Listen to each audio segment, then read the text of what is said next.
안녕하십니까. 뮤주얼 코주알의 홍성구 기자입니다. 저희가 이상회계법인과 함께 지금 연방정부에서 내놓은 코로나19로 인한 구제금융 법안에 대한 이야기를 나누고 있는데요. 오늘 여러분들이 가장 관심 있어 하시는 PPP에 대한 이야기를 하려고 합니다. 이상엽 회계사님 자리에 나와 계십니다. 안녕하십니까. 네, 안녕하십니까. 네. 일단 시작하기 전에요. 재무성에서 감사를 하겠다 이런 네, 얘기가 나왔어요. 네. 예, 그렇죠. 이제 그 부분이 사실은 굉장히 여러분들이 조심하셔야 되는 건데, 네. 뭐 EIDL이라든지 PPP라든지 이런 생소한 단어가 불과 한 달 사이에 네. 너무나 많은 사람들한테 굉장히 익숙한 단어가 돼버렸는데, 네. 기본적으로 이 EIDL이건 PPP건 이걸 주관하는 부서는 SBA거든요. 예, 예. SBA는 IRS가 아닙니다. 만약에 IRS하고 사이에서 어떤 문제가 생겼다고 하면은 대부분의 경우가 세금을 내고 페널티를 내면 되는 거죠. 네. 그렇죠? 뭐가 잘못됐더라도 내가 실수다라고 하는 것만 증명하면은 돈만 내면 끝납니다. 네. 근데 이 SBA에서 주관하고 있는 EIDL PPP 프로그램은 워낙 그 프로그램 내용 자체가 복잡하기도 하고, 네. 그리고 용도가 제한이 돼 있으며, 맨 처음에 신청할 때 서리파이를 내가 스스로 내 현재 상태가 어떻다라고 하는 것을 서리파이를 하게 돼 있거든요. 네. 그 서리파이를 만약에 그 고의로 그 거짓 그 증명을 만약에 했다고 하면은 그것은 융자 사기가 됩니다. 그렇죠. 프로드가 되죠. 예, 그 굉장히 큰 문제입니다. 네. 그래서 뭐 벌금이라고 따지면은 업 투 25만 불까지 벌금을 받을 수도 있고요. 네. 10년 이하의 금고형인가요? 금고형. 예, 제일링에도 처해질 수가 있습니다. 굉장히 그 조심해야 되는 부분인데, 네.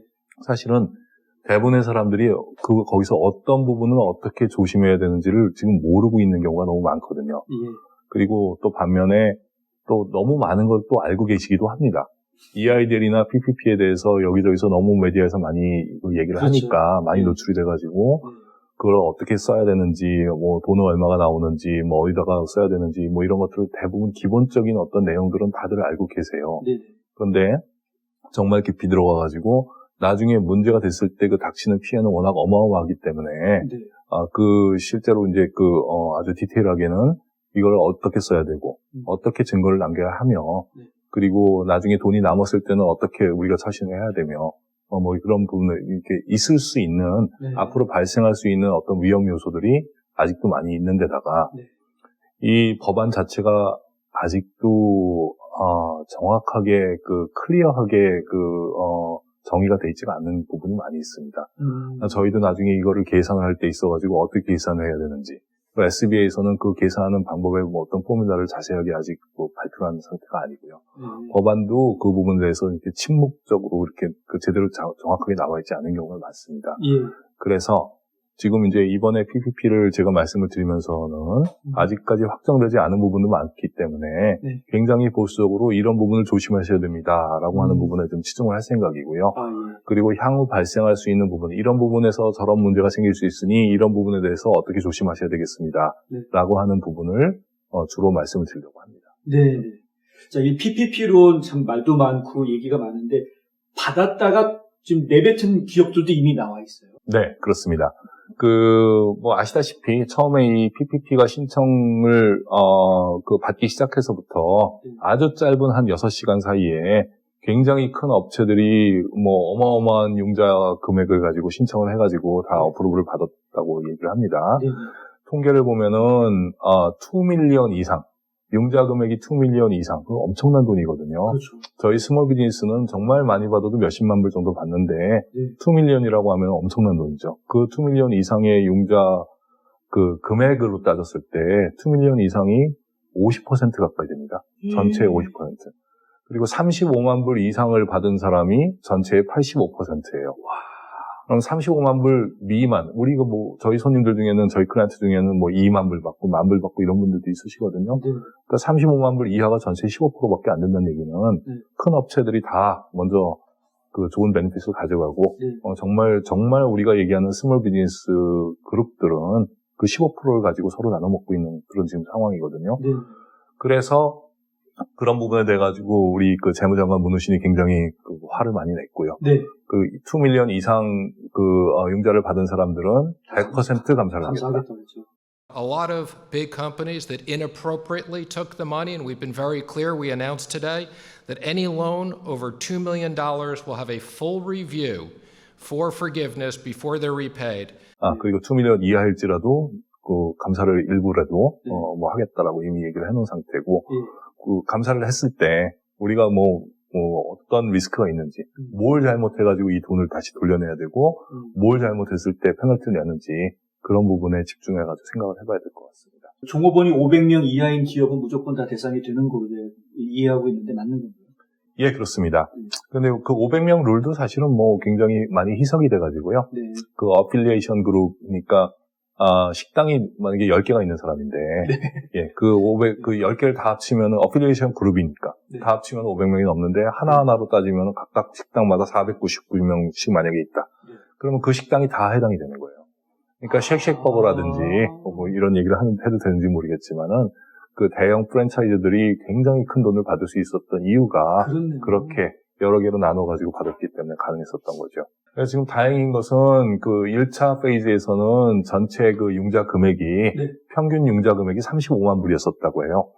35만 불은 엄청나게 큰 돈인데 예, 2차 페이지에서는 지금 평균적으로 5만 몇천 불 정도 이렇게 많이 줄어든 상태고 은행들도 어떤 뭐 대기업보다는 이렇게 그 정말 우리가 스몰 비즈니스라고 얘기할 수 있는 중소기업에 좀 더 치중해가지고 일을 해주고 있는 분위기 때문에 굉장히 바람직한 것 같습니다. 뭐 여담이지만은 은행 입장에서는 이거는 그 직원들 월급도 안 나오는 작은 수수료밖에 챙기지 못하기 때문에 사실 일로서는 가치가 없다 이런 얘기가 나왔어요. 예, 정말 이 자리를 빌어서 여기 그 조지아에 있는 3개 한국 은행들이 얼마나 열심히 정말 밤잠 자지 못하면서 스몰 비즈니스를 위해 가지고 이렇게 일해줬는지 제가 그 내용들을 아는 사람으로서 정말 감사를 드리고 싶습니다.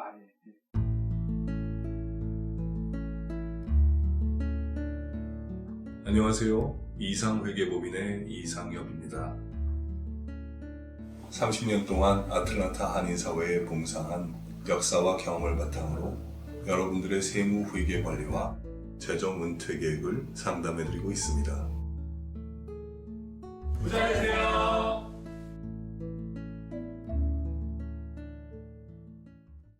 자, 그 PPP론 얘기를 들어가 볼까요? 어디서부터 시작해 볼까요? 뭘 쓸 수 있는 겁니까? 예, 일단 뭐 사용료도 다들 너무 다들 잘 알고 계세요. 페이롤의 75%를 쓰고 75% 최소한 75% 이상 써야 되고 그 외에 유틸리티나 렌트나 아니면은 융자, 이자 그 세 가지밖에 없어요. 페이롤 빼놓고는 세 가지밖에 없습니다.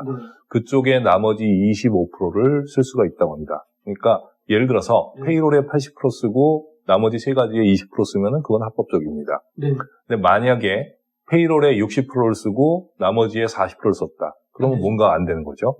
그러니까 75일 때 25니까 3분의 1이거든요. 그러니까 페이롤에 60%를 썼다고 하면은 나머지 세 개 중에는 20%밖에 쓸 수가 없습니다. 근데 40%를 썼죠. 그렇다면 나머지 20%는 제대로 쓰지 않은 거기 때문에 탕감이 안 되고 이자 1% 내가면서 돌려줘야 되는 것입니다. 여기서 어차피 이제 지금 제가 example를 하나 60대 40이라고 하는 걸 했으니까 이걸 좀 더 한번 들여다보겠습니다. 60대 40으로 하게 되면은 원래 60대 20밖에 못 쓰는데 60대 40을 썼으니까 나머지 20은 융자를 탕감받지 못하고 돌려줘야 된다. 1% 이자 내면서 내야 된다라고 제가 방금 말씀을 드렸잖아요. 근데 사실은 거기서 한 걸음 더 나가야 됩니다. 왜냐하면은 페이롤에 60%밖에 못 썼다는 얘기는 원래 이게 굉장히 자세하게 계산이 된 것이거든요. 그렇죠. 페이롤에 75%를 쓰게끔 디자인이 돼 있습니다. 그 전에 융자를 신청했었던 금액을 계산할 때부터 이 8주 안에 페이롤 75%가 이미 계산이 돼가지고 나온 것입니다. 작년도에 페이롤 평균을 가지고 계산을 해봤을 때 이 8주 안에는 75% 쓰면 딱 맞다. 라고 이미 계산이 된 거예요. 근데 만약에 75가 아니라 60을 썼다는 얘기는 종업원을 그만큼 적게 고용했다는 얘기입니다. 평균적으로 봤을 때 거의 그렇습니다. 그러니까 75를 써야 되는데 60밖에 못 썼다는 얘기니까 종업원 숫자가 줄었다는 얘기죠. 그럼 PPP는 탕감을 받을 때에 그냥 75대 25만 만족했다고 해가지고 다 탕감을 받는 것이 아니고 종업원 숫자가 줄어들면은 그 줄어드는 퍼센테이지만큼 탕감 금액도 줄어드는 것입니다. 그러니까 아까 60대 40일 때 제가 20%가 탕감 못 받는다고 말씀드렸잖아요. 사실은 거기서 더 탕감을 못 받습니다. 60이란 얘기는 75에서 60으로 줄어드는 그 퍼센테이지 한 15% 정도 될까요? 예. 그 정도 줄어드는 것만큼 탄감액이 더 줄어들기 때문에 아까 60대 40일 때 80%는 탄감받고 20%는 돌려내야 된다라고 간단하게 말씀드렸지만은 사실은 80%가 아니라 더 줄어드는 금액, 어떤 뭐 한 70% 정도 네. 계산을 해봐야 되겠지만은 네. 그렇게 줄어들게 되어 있습니다. 한 가지를 더 말씀을 드리면은 네. 이 법안이 PPP라고 하는 것이 EIDA라고도 얽혀 있고 그리고 언임플로이먼트하고도 얽혀 있기 때문에 그 언임플로이먼트라고 하는 것은 직원들이 일을 하지 않았을 경우에 네. 일을 하지 못했을 경우에 네. 그 해고 수당을 받는 것이고 PPP라고 하는 것은 그 직원들을 내가 불러들여 가지고 다시 비즈니스에서 일을 할 수 있는 기회를 줘야 되는 것이거든요. 네. 그래서 서로 상충이 이해가 되죠. 상충이 되죠. 네. 이 법안이 처음에 만들어졌을 때부터 예상됐었던 일이기도 합니다만 예, 실제로 이제 그런 일이 벌어져가지고 네. 지금 이 PPP를 신청했었던 오너들이 비즈니스를 시작하는 데 있어가지고 굉장히 어려움을 겪고 있습니다. 그래서 직원들이 만약에 돌아오지 않는다고 하면은 네. 내가 기록으로 남겨야 되는 부분이 있습니다. 그러니까 네. 굉장히 중요한 얘기인데 네. 그 서면으로 반드시 내가 어떤 직원한테 어떤 오퍼를 다시 이 비즈니스로 돌아오세요. 네. 라고 오퍼를 했는데 네. 그 직원이 만약에 거부를 했다고 하면은 네. 그 직원이 거부했다고 하는 기록을 남겨야 됩니다. 그 직원이 직접 와가지고 사인을 하지는 않겠죠. 네. 그러니까 내가 몇 월 며칠에 누구한테 이런 오퍼를 줬는데 그 사람이 이 직원의 이름을 쓰고 그 사람이 거부를 했다라고 하는 기록을 남겨놓으셔야지만 네. 나중에 안전해질 수가 있습니다. 문자 메시지 이용하셔야 되겠네요. 네. 저희 같은 경우는 그 직원들한테 남겨야 되는 잡 오퍼에 대해서 영문과 한글판을 전부 다 해가지고 손님들한테 나눠드렸는데 네. 그걸 잘 이용하셔야 될 것 같습니다. 네. 사실 그렇지 않아도 실업수당 얘기할 때 저희가 그런 얘기 했었는데 좀 직장 안 다니는 게 오히려 더 많은 돈을 버는 그런 상황이 될 수도 있기 때문에 그렇죠. 그리고 또 사실 코로나 위험하잖아요. 일하고 싶어도 그렇죠. 나갔다가 이 코로나 바이러스 걸릴까봐 겁나가지고 일터에 안 나오는 그렇죠. 분도 있고. 예, 그럴 수도 있고, 아이들이 지금 학교에 가지 못한 상황이기 때문에 일을 나가고 싶어도 나가지 못하는 경우도 있겠죠. 그렇죠. 그런 경우도 있고. 예, 그런 경우에도 언임플로이먼트에 해당이 되기 때문에 반드시 그 일터로 나오지 않는 직원을 우리가 블레임할 수만은 없을 것 같습니다. 네. 예, 그러나 이제 뭐 예를 들어서 그 직원이 이쪽으로 돌아오지 않는다고 하면은 다른 직원을 리하이어해도 되는 것이고요. 네. 여기서 발생할 수 있는 문제가 예를 들어서 우리 집에서 잘 놀고 있는 우리 아들하고 딸을 불러가지고 내 직장에서 일을 시키고 그 사람한테 페이로를 줬을 때 그 직계가족한테 준 페이로를 과연 인정을 해줄 것이냐. 그거 좋은 문제라든지. 아이디어인데요. 그럴 수 있습니다. 뭐 실제로 일을 했다고 하면은 아무런 문제 없겠죠. 그렇죠? 그럼 뭐 예를 들어서 네. 그것이 가능하다면은 집에서 놀고 있었던 삼촌을 불러가지고 해도 되느냐? 네. 우리 70세가 되신 그 아버님 어머님을 불러가지고 네. 여기서 일을 시키고 페이로를 줘도 되느냐? 안 된다는 얘기는 없거든요. 예, 안 된다는 얘기는 없지만은 만약에 예를 들어서 내가 직원이 10명이 있었는데 전부 그 한 명도 부르지 않고 그 중에 한 명만 돌아오겠다고 해가지고 나머지 9명은 부르지 않은 상태에서 우리 가족들, 친척들 이 사람들 다 불러가지고 이 숫자를 메꿔가지고 페이로를 만들었을 때 과연 SBA가 그 부분을 어떻게 견제를 하고 싶으며 어디까지 인정해 줄 것이냐 하는 거는 사실은 만약 정말로 그렇게 그런 일이 벌어진다고 하면 어떤 일이 벌어질지 우리 아무도 모르고 있습니다. 예. 그래서 이제 그런 부분이 굉장히 그레이한 부분이고요. 예. 그리고 이 PPP로는 그 직원 숫자하고도 이제 굉장히 관계가 있지만은 기간도 너무너무 중요합니다. 기간이 있죠, 진짜. 예, 그렇죠. 네. 예. 그 탕감을 받기 위한 기간이 있고요. 네. 그러니까 이 기간 굉장히 어려운데 네. PPP 론을 탕감받기 위해 가지고 쓸 수 있는 기간은 8주로 정해져 있죠. 네. 그러니까 돈이 입금된 날짜로부터 8주입니다. 입금된 날짜로부터. 입금된 날짜로부터. 예, 그 8주 안에 써야만 되는데 네. 그냥 쓰기만 하면 되느냐? 그것도 좀 애매한 부분이 있어요. 법안에는 그 8주 안에 발생한 비용에 대해 가지고 쓰기까지 해야 된다라고 써 있거든요. 그럼 예를 들어서 그 8주 이전에 옛날에 발생했었던 비용이 있어요. 렌트를 좀 밀린 돈이 있습니다. 그렇죠. 그것을 8주 안에 페이를 하면 되는 것이냐. 또는 그 8주 안에 발생한 렌트 한 달에 한 번씩 내야 되잖아요. 네. 8주 안에 발생한 렌트를 8주가 지나고 난 다음에 페이하면 인정을 해줄 것이냐, 안 해줄 것이냐. 이런 부분도 사실은 정확하게 뒷반이 되어 있지가 않습니다. 예. 근데 하여튼 그런 일이 있고요. 예를 들어서, 작년에 1년 동안 그 퍼포먼스 보너스를 직원들한테 이 8주 안에 페이를 한다고 하면은 그 보너스는 1년치를 주는 것인데, 네. 작년 1년치를 이 8주 안에 짧은 시간에 하면은 주면은 그걸 인정해 줄 것이냐.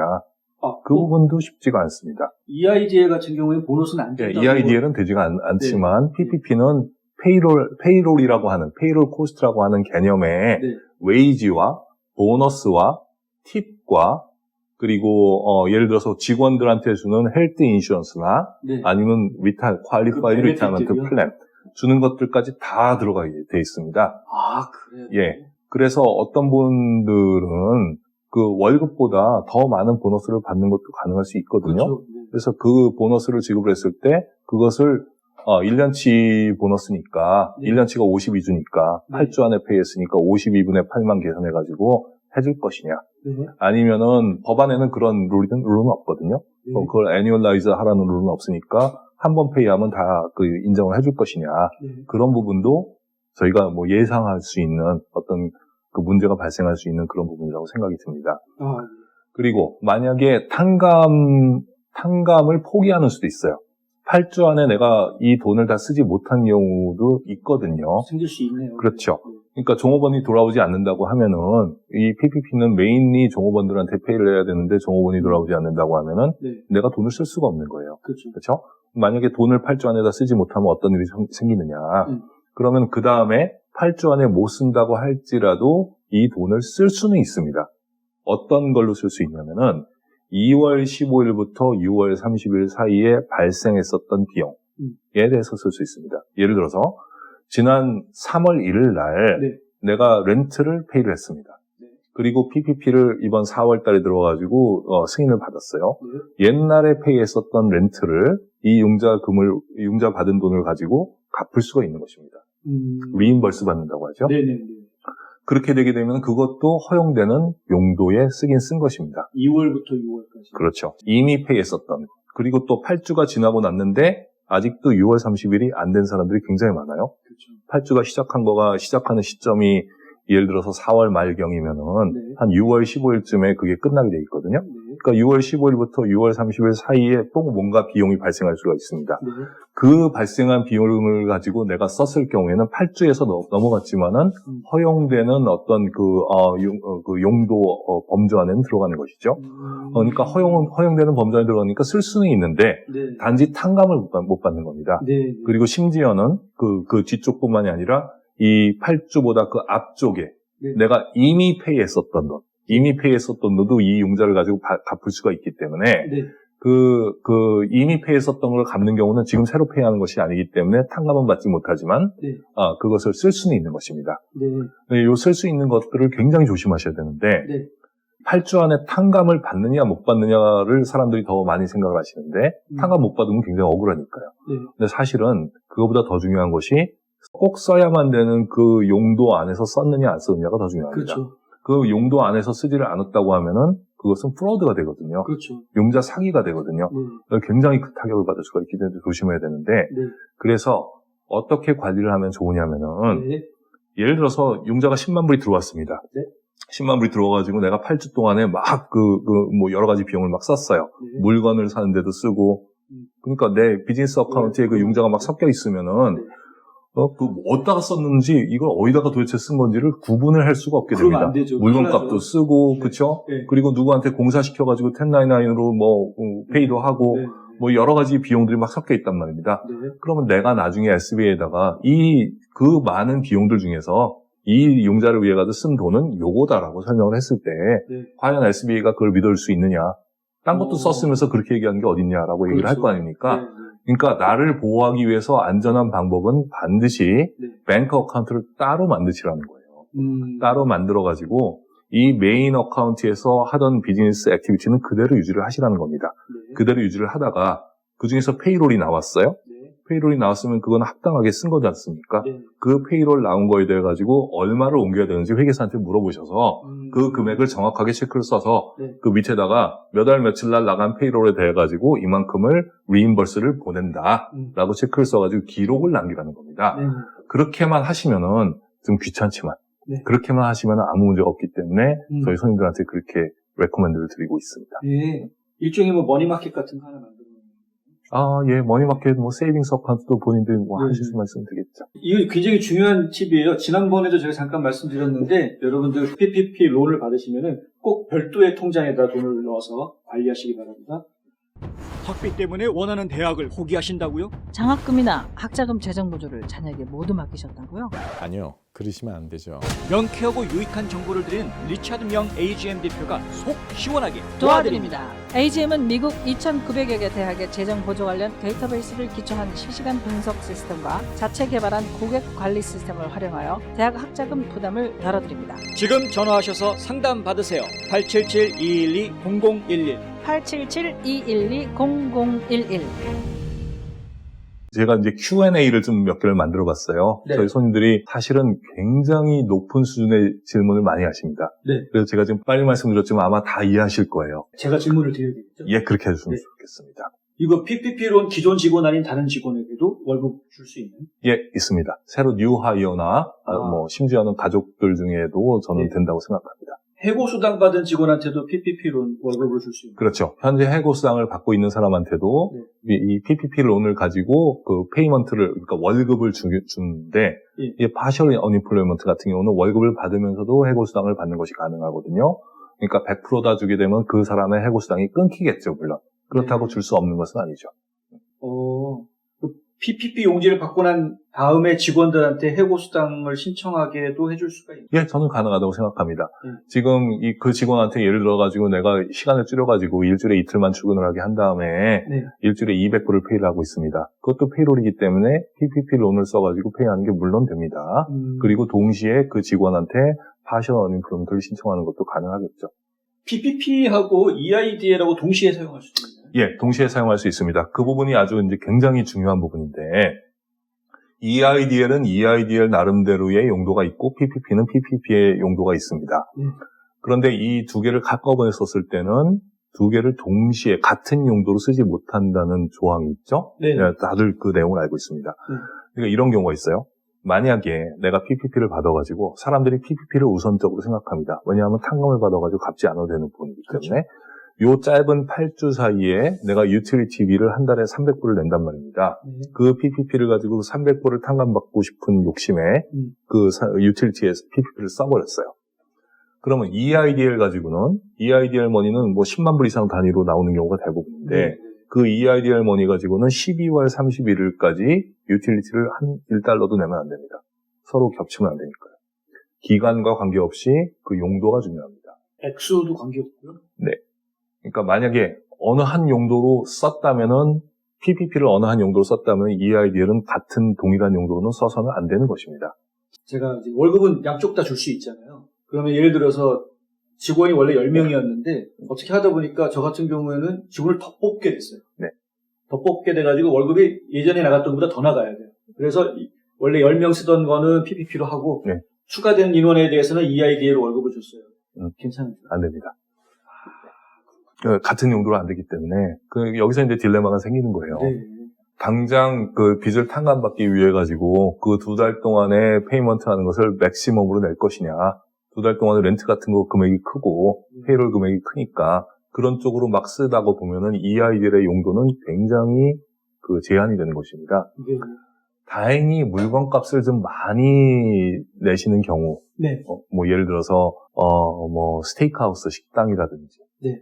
아니면은 뷰티 서플라이라든지 네. 이런 데들은 워낙 물건값을 많이 지급을 하지 않습니까? 그러니까 PPP를 그 페이롤과 렌트에만 쓰고 EIDL은 물건값만 가지고도 연말까지 충분히 10만 불, 20만 불 쓸 수가 있는 진짜. 분들이 많이 있거든요. 그렇게 계산을 해가지고 나누시는 어떤 작전이 필요하시고요. 네. 나중에 설명하겠지만은 이 PPP를 아예 포기하는 게 나은 경우도 있을 수가 있습니다. 예. PPP 포기하면은 탕감이 없어지는데 그 힘든 거를 왜 열심히 했다가 포기를 하냐 이렇게 얘기할 수가 있는데 네. 좀 이따 말씀드리겠지만은 Employee Retention Credit이라고 하는 것이 있습니다. 네. IRS에서 나온 프로그램이고 이건 SBA가 아닙니다. IRS에서 주는 크레딧입니다. 크레딧인데 그 ERC를 하게 되면은 PPP를 못 하고 PPP를 하게 되면은 ERC를 못 합니다. 예, 그럼 나중에 좀 이따 설명을 드리도록 하겠고요. 네. 자, 이 PPP 용자금 받은 거 가지고 저희가 W2 말고 1099으로도 줄 수 있나요? 원칙적으로 안 됩니다.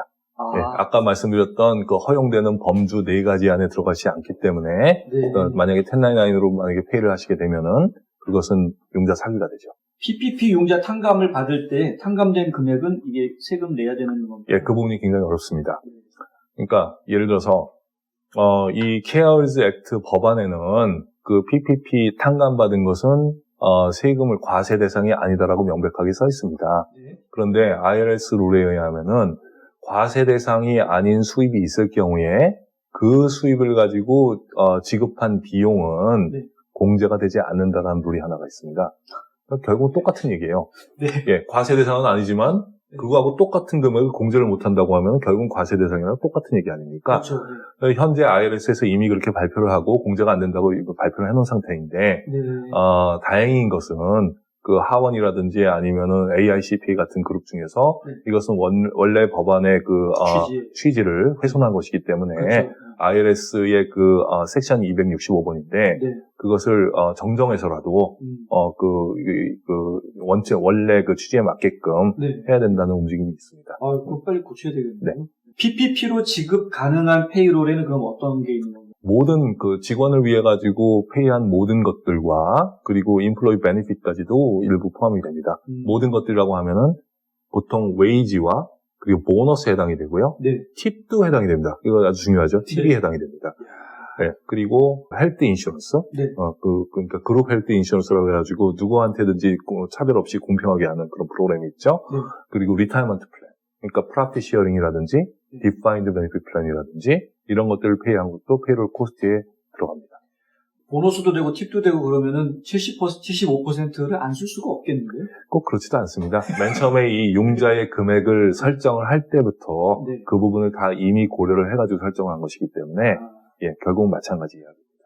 어쨌든 고용을 계속 지켜나가라라는 취지에서 만들어진 구제금융이니까 이건 뭐 당연히 사람을 계속 써야 되는 쪽에 초점을 맞춰야 될 것 같은데요. 한국에서 영어를 가르치고 주말에는 문화, 사회, 산업을 체험하는 토크 영어 봉사 장학생을 모집합니다. 매월 150만 원의 장학금과 항공료, 숙소, 건강보험료 및 한국 문화 체험 프로그램을 제공합니다. 시민권자로 4년제 대학에서 2년 이상 수료한 재학생 및 졸업생이면 누구나 신청할 수 있습니다. 모집 마감은 6월 10일까지. 자세한 사항은 애틀랜타 한국교육원으로 문의하시기 바랍니다.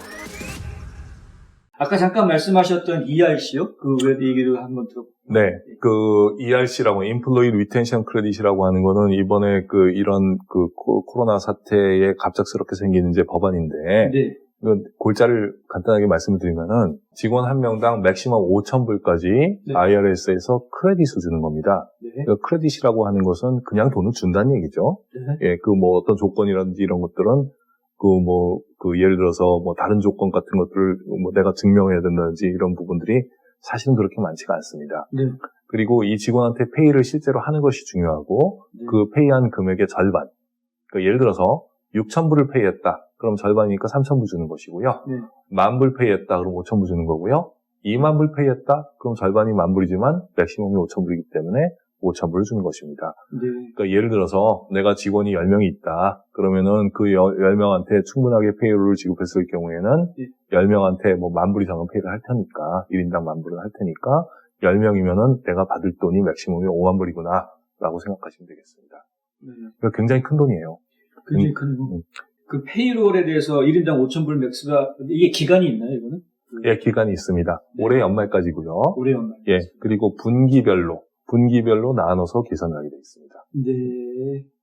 그럼 이 페이롤에는 사장님도 있잖아요, 사장님. 네, 사장님 건까지. 사장님. 불쌍한 사장님. 네. 그리고 이제 여러 가지 제약 조건 중에서 이제 한 가지를 말씀을 드리면은 네. 이 ERC를 받기 위해서 일단 PPP를 포기하셔야 됩니다. 네. 예. PPP를 하게 되면 ERC를 못 하는 것이고 ERC를 하게 되면 PPP를 못 하게 되는 거예요. 둘 다 할 수가 없어요. 네. 그러니까 결국은 비즈니스 오너들이 선택해야 되는 것이 PPP를 할 것이냐, 네. ERC를 할 것이냐인데 네. 사실은 지금 PPP를 이미 다 받아놓으셨단 말이에요. 신청 많이 하셨죠. 예, 이미 다 받아놓으셨습니다. 네. 그래서 지금 그 받은 돈을 포기하고 ERC로 가겠다라고 하는 것은 어지간해서는 결정하기가 쉬운 일은 아닙니다. 그런데 하여튼 룰은 그렇게 돼 있고요. 시간도 별로 없어요. PPP를 포기하려면 5월 14일까지 이미 받은 PPP 돈을 다시 SBA에 돌려줘야만 됩니다. 기한이 있기 때문에 그때까지 이걸 분석해가지고 PPP 대신 ERC로 가겠다라고 하는 걸 결정하기 쉽지는 않고, 그렇기 때문에 제가 생각하기에는 네. PPP를 받고 싶었는데 받지 못하신 분들, 뭔가 이유로 인해서 받지 못하신 분들은 이 ERC 프로그램을 잘 이용하셔가지고 네. EIDL, 기존에 받았었던 EIDL과 ERC는 서로 같이 할 수가 있거든요. 아, 그것들을 잘 이용해가지고 하는 것도 현명한 방법이라고 생각합니다. 네. EIDL 그랜트 같은 경우에는 뭐 어차피 직원 한 명당 선물밖에 안 되는 거니까 이게 ERC가 훨씬 더 큰. 예, 그럴 수 있습니다. 이 해당되는 비즈니스는 어떤 경우냐면은 네. 분기별로 계산합니다. 가령 지금 이번에 2분기 때에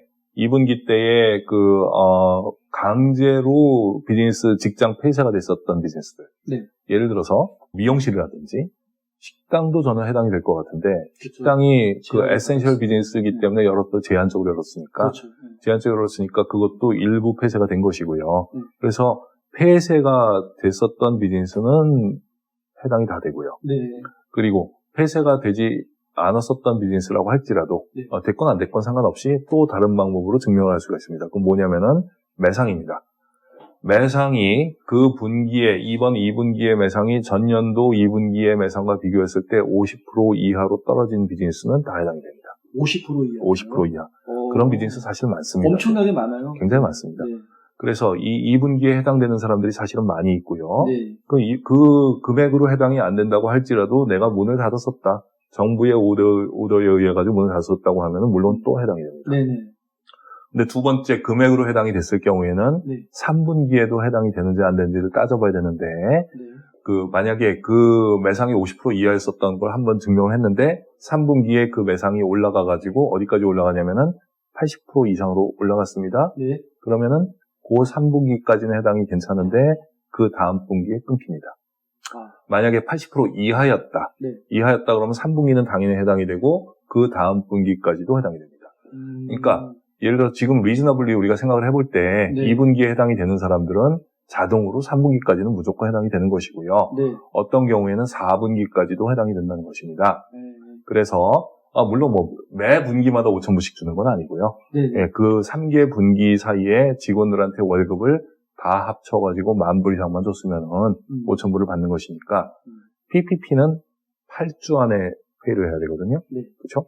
근데 이 ERC는 2분기부터 4분기까지 굉장히 페이할 수 있는 기간이 많기 때문에 네. 앞으로 비즈니스가 우리가 다 살아날 거를 예상을 하고 있잖아요. 네. 호프하고 있죠. 네. 희망하고 있으니까 그 2, 3, 4분기 안에 충분하게 인플로이먼트가 예전 수준으로 회복이 된다고 하면은 누구나 다 받을 수 있는 그런 크레딧이 되겠습니다. 네, 그렇군요. 이 경우에 따라서는 PPP보다 ERC가 더 유리한 경우가 있을 수도 저희가 여러 그 클라이언트를 대상으로 시뮬레이션을 좀 해봤는데 네. 해봤더니 대부분의 경우에 PPP가 금액으로만 봤을 때는 조금 더 많습니다. 네. ERC보다. 그런데 만약에 PPP를 포기했든지 못했든지 ERC를 갔을 경우에는 네. EIDL이라고 하는 게 있죠. 네. EIDL하고 PPP는 서로 용도가 겹치면 못 쓴다는 얘기가 있었습니다. 그렇죠. 근데 만약에 PPP를 포기하면은 네. 포기하게 되면은 서로 용도가 겹치는 게 있을 수가 없기 때문에 네. EIDL은 거의 대부분의 경우에 거의 대부분 어떤 목적으로 다 쓸 수 있는 것이 됩니다. 그러니까 EIDL과 ERC의 조합으로 갔을 때는 네. 그 PPP의 그 용도 제한이 없어지기 때문에 네. 여기 그림에 보시는 것처럼 네. 그 두 번째 그림에 보면은 네. EIDL PPP가 없으므로 거의 모든 용도에 사용 가능하다고 써 있죠. 네.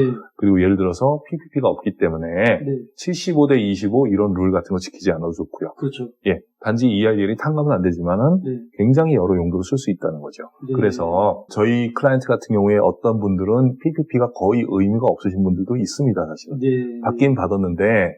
당장 지금 비즈니스를 오픈할 수 없는 상황인 경우도 많이 있어요. 그렇죠. 내부 공사를 해야 되고 뭐 이런 경우도 있습니다. 네. 종업원도 돌아오지 않습니다. 네. 그래서 도저히 안 되시는 분들한테는 PPP 그냥 포기하시고 나중에 그 EID라고 하는 돈이 들어갔으니까 그걸로 우선은 서바이브 하신 다음에 네. 나중에 나중에 ERC가 들어오게 되면은 그 EIDL과 ERC를 잘 조합해가지고 네. 그 크레딧으로 받도록 하세요라고 그 상담을 드린 경우도 있습니다. 진짜 이거 괜찮은데요? EIDL이랑 ERC의 조합, 이거 아주 좋아요. 예, 내용상으로 봤을 때는 훨씬 더 용도가 다양하니 굉장히 활용할 수 있는데 금액으로 봤을 때는 아까 말씀드린 것처럼 네. PPP의 그 융자 탕감받는 것이 이 ERC보다는 대부분의 경우가 좀 더 많습니다. 그 EIDL은 본인이 직접 신청하는 거였고 PPP는 은행 통해서 하잖아요. 네. ERC는 어디에서 해요? ERC는 그냥 회계사가 홈을 만들어가지고 계산해 주는 것입니다. 네, 어디다 신청하거나 그런 게 아니고요. 네. 저희 같은 경우는 PPP를 혜택받지 못하신 분들, 네. 뭔가 문제로 인해 가지고 뭐 페이롤이 너무 적다든지 금액이 너무 적다든지 네. 은행에서 뒷순위로 밀려서 못했다든지 이런 분들한테는 100% 그 나중에 2분기, 3분기, 4분기 때 페이롤 보고 할 때 그 ERC를 신청을 드리려고 하고 있습니다. 네. 자, ERC라는 새로운 게 또 저희 귀에 쏙 들어오는데요. 여러분들 꼭 기억해 주시고요. 그 EIDL이랑 ERC를 같이 컨비네이션으로 사용을 할 수 있다고 하니까요. 그 점 잘 활용하시면 좋겠습니다. 당장 회계사분들한테 ERC를 좀 활용할 수 있는지에 대해 상담을 좀 해보시는 게 좋을 것 같은데요. 자, 코로나가 우리 생활을 굉장히 많이 바꿔놨는데요. 저희 못 들어보던 단어들도 너무 많이 나왔습니다. 사실 PPP 그러면 저는 음악에서 피아니시시모 아주 작게 하는 그런 건 줄만 알았는데 네. PPP 론 여러분들 많이 궁금해하시는 부분도 있는데요. 기간인 제한이 있고 사용 용도에 또 제한이 있어서 그런 제한들이 우리 좀 발목을 잡는 부분들이 있으니까요. 그 대안으로 저희가 좀 생각해 볼 수 있는 새로운 이야기가 ERC, ERC가 또 EIDL이랑 같이 컨비네이션으로 활용을 하시면은 PPP의 대안으로 아주 좋은 활용 방안이 생길 수 있겠다라는 이야기를 전해드렸습니다. 오늘 도움 말씀 주신 회계사님 정말 감사드립니다. 네, 감사합니다.